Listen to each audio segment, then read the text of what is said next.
Tomorrow, Rwandans will commemorate the 30th anniversary of the 1994 genocide.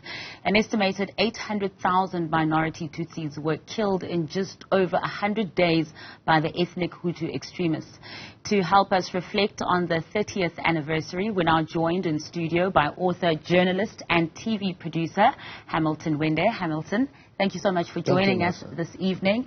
Now, Hamilton, you were there while the genocide was ongoing, covering this for 2 weeks. Take us back to that dark period.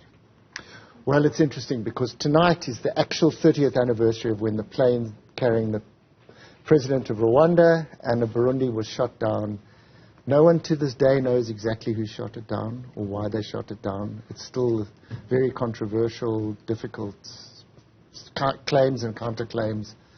And that night, the genocide began in Kigali under cover of darkness. They had lists of Tutsis and moderate Hutus that they went around and started slaughtering in the streets of Kigali and some of the other major towns. We weren't really aware of it then. I mean, there was no internet then. We had I don't know if we had CNN in South Africa, but CNN wasn't there. The BBC was there. Lindsay Hilson was there for the BBC covering some other story. So it just was very difficult to get the news out. And we were concerned about the fact would our elections in April 1994 even work.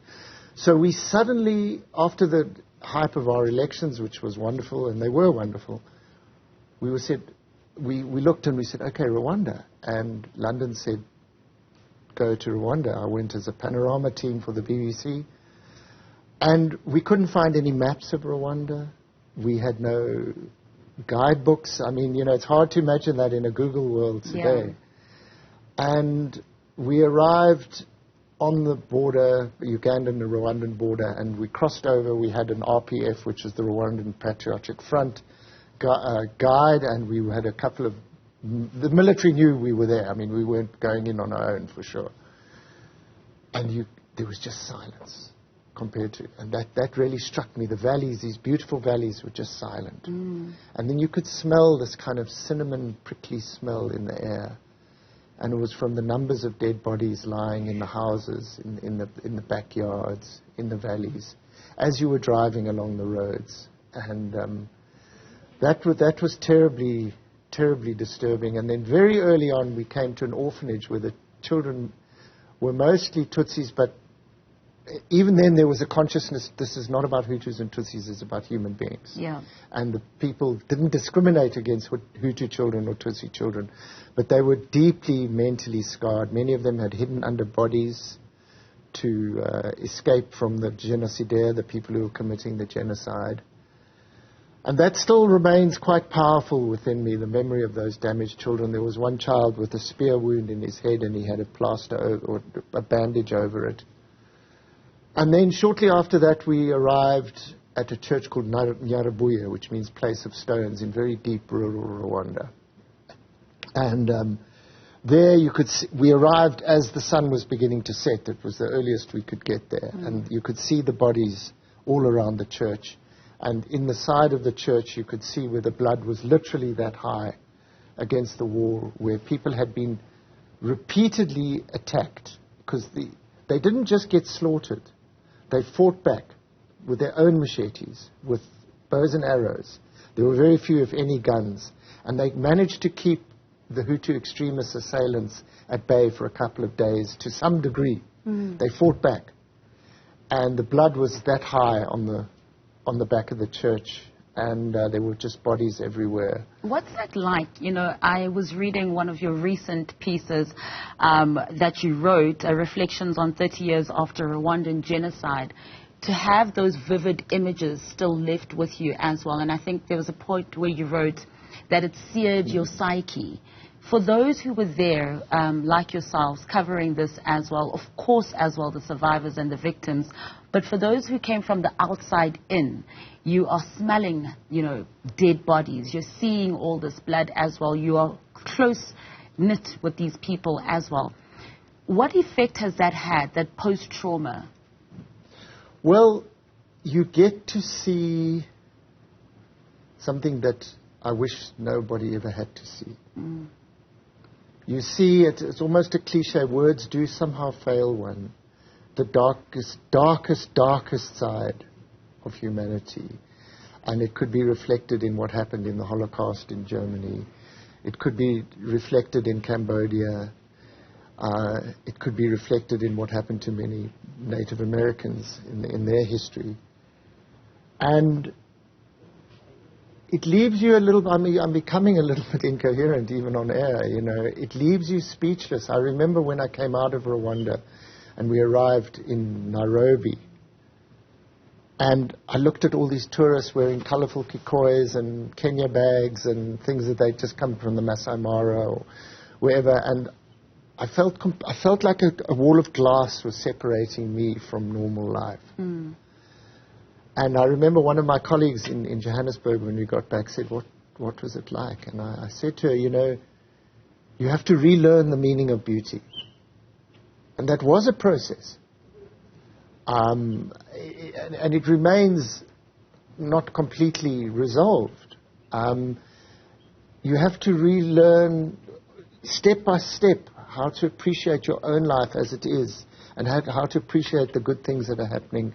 It did help that South Africa was on such a positive turn of events. Madiba was president. I think that helped. But it's one of my life's tasks to come to terms with Rwanda and to bear witness like I'm doing tonight, and talking about it and saying what I saw. That's the only power I have. I don't have any political power or legal power. What also is quite remarkable, that it didn't just end those 2 weeks after you covering them, like you also said. It's remained with you. Rwanda has remained with you. You've gone on to other parts of the world to cover other blood splats and bloodshed all over. But there's something particularly traumatic about this one, and there was a connection that you made as well. Tell us about Bita. So we came to Butari in southern Rwanda, which was one of the last places still held by the Hutu extremist government. And we met the prefect, the mayor of the area, called Sylvain Nsabemana. And he was protecting about 200 Tutsis in his prefecture office. And we thought, my God, we've come across the savior of Rwanda. I'm just trying to remember the guy in the Holocaust, the Oskar Schindler of Rwanda. And he did save those people, and he did allow a Swiss aid convoy to take Tutsi children, refugees, to Burundi. And interesting, it's too complicated to go now, but he no longer had the political power. He'd actually been removed from his office. So there was some level of personal responsibility that he took on himself to save these children. And we reported the story that way. That's all we saw, is these Tutsi children being evacuated under Sylvain Nsabemana's protection. It turned out very shortly afterwards that he was accused of genocide. He was tried. It was 125,000 pages of trial documents. Complicated case. He was found not guilty of actually committing genocide or of inciting genocide, but he was found guilty of human rights abuses and of not preventing genocide. We then changed our story as we would, and then I got an email in 2007 from a guy in France, and he said his wife Beata was looking for some memories. She'd been on this convoy, and I wrote back to her, and we didn't get an answer for a while, and I wrote back to her again, and she said, oh my God, you showed me these photographs. I sent her some photographs of the children I'd taken on the back of these trucks as they were being evacuated to Burundi. And there's a particular photograph number 56. And she said, you know, that's where my mother and I were hiding. And the little children, one of them must have been 5 years old, was standing there, and you can see his face in the photograph. It looks shocked, it looks frightened. Mm. And she said, now I can believe that this really happened. Now, of course, it happened factually, but it was a kind of psychological moment where she could start to come to terms with her own suffering. And we've kept up the relationship. We speak. She's become a very famous writer in France. Her story and my photographs are all over French TV at the moment. And it's a pathway to healing, because we can start to make sense. You know, I always thought the meaning of Rwanda lay in Nsabemana and his choices. Yeah. I found that the meaning of Rwanda ultimately lies in Beata and her mother and their survival. and their human toughness. And that's, for me, a critical part of the healing.